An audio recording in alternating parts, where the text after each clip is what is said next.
Hey there everyone. I would really like to say sorry kasi hindi ako nakapag-Facebook Live. I tried and because of technical difficulty, alam niyo naman yung ibang internet provider kung minsan kung kailangan mo sila saka sila nag-MIA. So I'm sorry kung hindi siya nagtuloy-tuloy sa mga naka-hop in tapos biglang naputol. I apologize. So ang inisip ko is I will just continue doing this via Zoom. And then I will share the recording on our Facebook page and ise-send ko din sa inyo yung link ng invites para dito sa WordPress session natin moving forward. But anyway, thank you again for tuning in today. I'm Kathleen Gindoy, your host for today from the VA's Diary. We would really like to say thank you for all of our participants and also nga pala for our frontliners. Sobrang salamat po sa pagtulong nyo sa lahat ng mga taong may sakit and pagharap sa pakikipagbaka sa ganitong klase ng pandemic ngayon. I know it's not easy, pero thank you so much for being there for us and for devoting yourself to your passion. Anyway, without any further ado, I will be answering most of your questions regarding WordPress. Sayang, sana naging live session na lang ito. But anyway, kailangan natin i-continue yung session for us to commit, especially to those that are waiting for our content. Yung WordPress po is basically, it's just a drag and drop na type of building a website. Napakadaming mga available na website builders out there. Depende sa kung ano yung mga gusto ninyo. Hindi na siya kagaya dati na sobrang hirap for you to establish a website kasi meron na ngayong mga drag and drop building websites and meron na din tong WordPress. So si WordPress, matagal-tagal na din siya and most kung ako yung papipiliin compared sa mga building simple drag and drop na building of websites, I would still prefer to, and I would really recommend for you guys to know and to study WordPress kasi sobrang napakalawak ng features niya.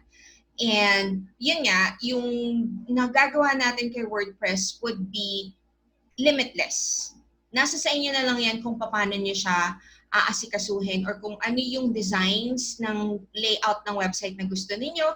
So hindi lang porket sige, alam ko na kung paano gumawa ng WordPress or alam ko na kung paano gumawa ng mga ganito, ganito, marami na akong contents. You also need to plan kung paano nyo ipapakita at ipipresent yung website niyo. First things first, pagka nag-create tayo ng website, unang-una sa lahat, you also have to consider yourself as your audience. Baka mamaya itong website na to is something na confusing doon sa mga nanonood or sa mga mag-review ng site mo.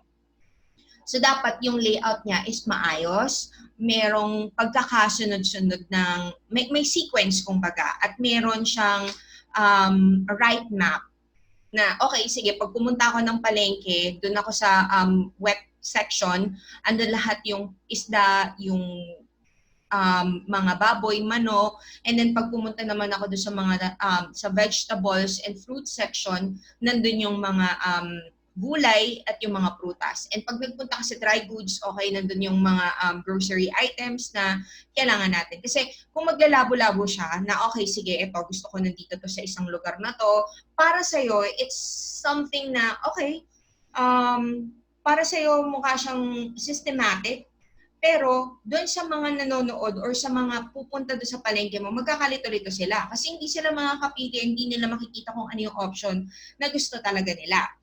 And also, yun, kapag sinegregate mo siya, plinano mo na maayos yung layout mo, bago mo sinimulan yung yung website mo, it would be easy for you to build. Magiging less yung time yung time na kakainin ng pagpaplano mo kasi tuloy-tuloy na lang yan, tuloy-tuloy na lang. So yun muna, bago mo siya gawin, i-picture out mo muna kung ano ba yung gusto mong mangyari dun sa website mo. Gawa ka ng kung kailangan mo ng homepage, ano yung gusto mong ilagay dun sa pinaka front page ng website mo. And then, ano ba yung gusto mong ilagay para doon sa pinaka-contact us page mo? Ano yung gusto mong ilagay doon sa about page mo? Yung about page mo ba, sobrang ikli lang niya? Kung sobrang ikli lang niya, po pwede mo na siyang ipasok doon sa homepage para hindi na masyadong cluttered yung sa pinaka-menu items mo doon sa website mo. And then, ano ba yung mga products or services na gusto mong ibenta? Ilalagay mo ba yun sa isang tab lang or sorry, sa isang menu lang or paghihiwala-hiwalayin mo ba siya? So ganun. You have to think and you have to conceptualize kung ano yung layout ng designs na gusto mong mangyari dun sa website mo. Anyway, yung WordPress po, sobrang napakadali niyang intindihin. Sa simula, it's too overwhelming and especially kung magkakaroon kayo ng iba't ibang mga fina-follow na anong tawag dito, yung parang mga vloggers na fina-follow ninyo para mapag-aralan niyo yung WordPress. I recommend na kung magkakaroon kayo ng iisang ifa-follow na vlogger, you have to stick with that vlogger. Kasi iba yung concept at iba yung pag-explain ko sa the way nilang mag-explain. And ganun din naman sila. Iba yung the way nilang i-explain yung mga bagay-bagay sa the way kong i-explain yung mga bagay-bagay. But if you're going to stay tuned with my series moving forward, I'm gonna try to make sure that this WordPress tutorial would be as easy as eating a cake. Yes po, maraming mga codings na kailangan din ninyong matutunan, pero hindi naman lahat ng bagay is kailangan mong i-code. Medyo technical, oo, nakakahilo, oo, pero if you're going to dive into it, talagang mas madali mo lang siyang mauunawaan. Pero anyway, I was planning to share my screen. So let me go ahead and share my screen with you guys para maging visual at maintindihan ninyo ng mabuti yung ipe-present natin and hindi tayo magkaroon ng kalituhan. So, eto po. Yan. So, guys, let me know if you can see my screen. Okay, perfect. All right, so yes, let's dive right in. So ito yung itsura ng admin dashboard ninyo. So ito is isa sa mga WordPress site na ginagawa namin for one of our clients. And gusto kong himahimayin ng very light yung mga pinaka-basic structure. So kung pagka nagkaroon ka ng sarili mong WordPress, ito yung unang-unang magiging features ng site mo. Hindi siya ganun karamihan, pero you know, pagka nag-start ka na mag-install ng mga plugins tsaka ng iba pang mga bagay na i-customize mo dito sa WordPress mo, dadami na din tong mga menu mo dito sa left sidebar mo. Ngayon, you have to understand na yung mga gamit ng mga bagay ng menu mo para hindi ka nalilito kapag ka nag-start na silang dumami. Kasi kung sa simula, gagawin mo is ginawa mo na siya kaagad ngayon, and then, okay, so sige, kailangan kong menu page, ng home page, kailangan ko ng about page, kailangan ko ng contact us page, kailangan ko ng ganito, ganyan, ganito. And then nilagyan mo na siya lahat, and then nag-install ka na ng mga plugins mo, sabi ni ganitong vlogger, maganda na gamitin to, and feeling mo naman swak na swak siya sa gagamitin mo at sa mga pangangailangan mo sa website mo. But if you don't really know kung ano yung mga uses nitong mga menu mo dito sa left sidebar mo, sobrang mako-confuse ka kasi dadami po to. As in, sobrang dadami siya. So anyway, ito yung dashboard natin. On your dashboard, this is where you can see all of the things that you need to see at glance. So, for example, kung meron ka bang mga kailangang i-update sa WordPress mo, it's important that you also have to update your WordPress from time to time. When I say from time to time, siguro kahit mga once a month or twice a month para maging updated yung mga plugins mo.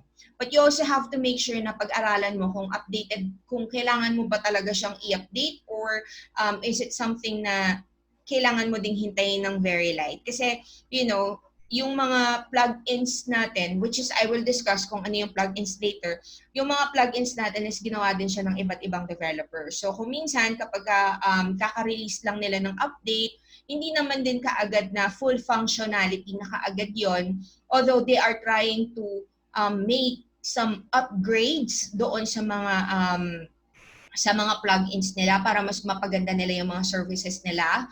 Pero kung minsan hindi siya ganun kaagad ka-responsive or hindi siya kaagad ganun na kumakagat, kumbaga sa term ng mga technician is may mga debugs pa, may mga problema pa, may mga errors pa na kailangan pang ma-debug.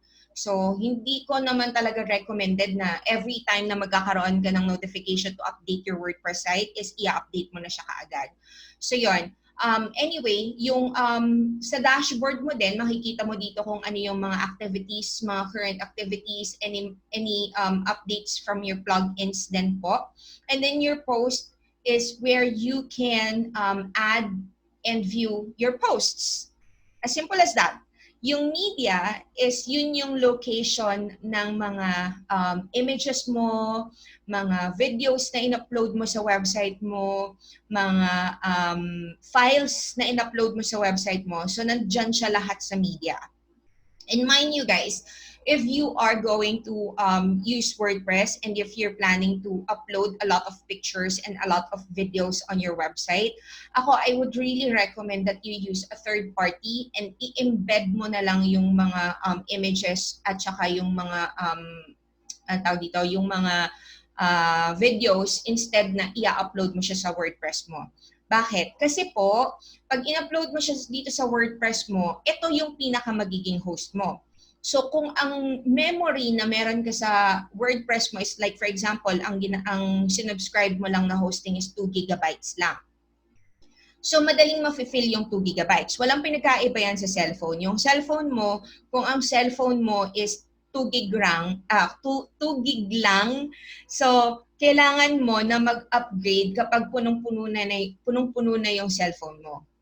And hindi naman ganun kadaling magbura-bura at mag-update in the future dahil hindi lang naman sa'yo at hindi lang naman ikaw yung gumagamit ng website mo. Marami ka mga viewers and you wouldn't really know which is the ones that's really actively performing really well from one post to another. Unless you're diligently checking on your analytics every time. So yun, yung pages natin is going to be, ito po yung place kung saan nandun yung mga page post ninyo. So mamaya, i-discuss ko sa inyo kung ano yung difference ng page tsaka yung difference ng post. And then yung comments is, dito naman din nakikita kung ano yung mga comments na kung sino-sino yung mga nag-comments, kung ano yung mga comments na shinare sa inyo para ma-respondan din ninyo sila. Again, it's really important that you also comment and respond dun sa mga taong nagtatanong sa inyo regardless if it's a question, regardless if it's a review, or kahit na sobrang negative niya, you have to address that kasi it creates engagement. It would show professionalism on your end. And then your appearance, yung appearance po ninyo is where you can customize your menus, your widgets, your theme, and yung plugins natin is where you can add your plugins. So ano ba yung ibig sabihin ng plugins? Para sa akin, walang pinagkaiba yung plugin sa cellphone eh. So yung cellphone, di ba, ang pinaka-main feature ng cellphone nowadays is texting, pictures, videos, and pag-call. Tama? So yun yung pinaka-basic na function ng cellphone natin ngayon. Pero kung gusto mong magkaroon ng other feature na pwede kang mag-Skype call, pwede kang mag-Facebook call, pwede kang mag-Viber call, kailangan mong i-install yung application na yon doon sa cellphone mo para magamit mo yung Skype, magamit mo yung Facebook, magamit mo yung Viber. So wala siyang pinagkaiba doon sa plugin. So yung plugin, it adds additional functionality on your website.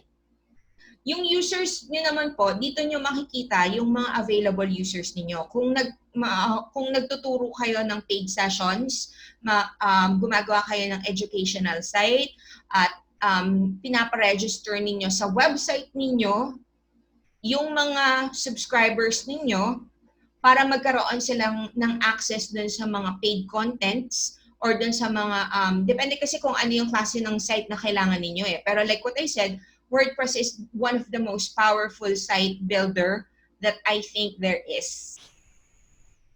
So, yun, yung users is where you can manage all of your users and see kung like for example, nag-request sila sa'yo ng password reset. For some reason, nagkakaroon sila ng difficulty accessing their dashboard at hindi din sila nakaka-receive ng password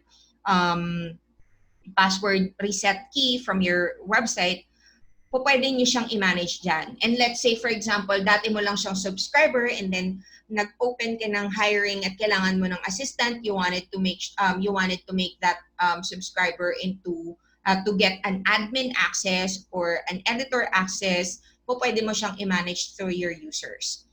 Okay, so yung tools naman natin, this is where you can see all of your available tools. Po pwede din ninyong i-import or i-export yung site ninyo. This is where you can also check your site health. And kung meron kayong mga information na gusto nang i-delete on bulk, and of course, exporting of personal data as well. So under your settings, dito naman ninyo makikita yung general, wherein you can customize and make any changes regarding your site title, ganon, your tagline, yung email address na nakalink dito sa WordPress ninyo, and so on and so forth. It's where you could also customize basically lahat ng mga settings na kailangan ninyong baguhin, like regarding your writing, your reading, yung mga discussions, yung mga permalinks ninyo o yung tinatawag natin na mga site links, yung media and yung privacy din ng site ninyo, like yung privacy policy na gusto ninyong i-custom. So yun yung parang pinaka-main na information na kailangan ninyong matutunan pagdating po sa WordPress. It's too overwhelming, but I want you guys to maybe I can send you a screenshot of this or you can screenshot this para mapag-aralan nyo siya. And if you already have your WordPress site, pwede ninyo na siyang katikutin at tignan para mas maintindihan ninyo. Mas maganda kasi kung minsan pag nag-hands-on din kayo eh. So basically, yun lang naman po yung sa admin dashboard. And I really thank you so much for joining me today. If you have any questions, feel free to comment that down below. And if you wanted to learn more, please like my page, The VA's Diary, and also register para po maka-receive kayo ng notification updates pagka available na yung mga recordings ko and when is my next session will be. So this is just a free masterclass. Everyone can hop in if you're interested, aspiring virtual assistant, aspiring business owner, or any type of thing that you wanted to learn online. We're gonna discuss it po on our free mastermind. Make sure po na you register dun sa ating bit.ly/VA's Diary para po magkaroon kayo ng notification sa mga upcoming free webinars natin. So yun lang, make sure to like this post and share it to anybody that you think that may need help or that has the same questions like you sa mga na-cover natin. And next week, I'll dive more into this. And yun po, I'll talk to you again soon. Or no, it's not really next week, pero this coming Wednesday pala siya. Wednesday, 4 p.m. same time po. I'll see you on Wednesday. Bye!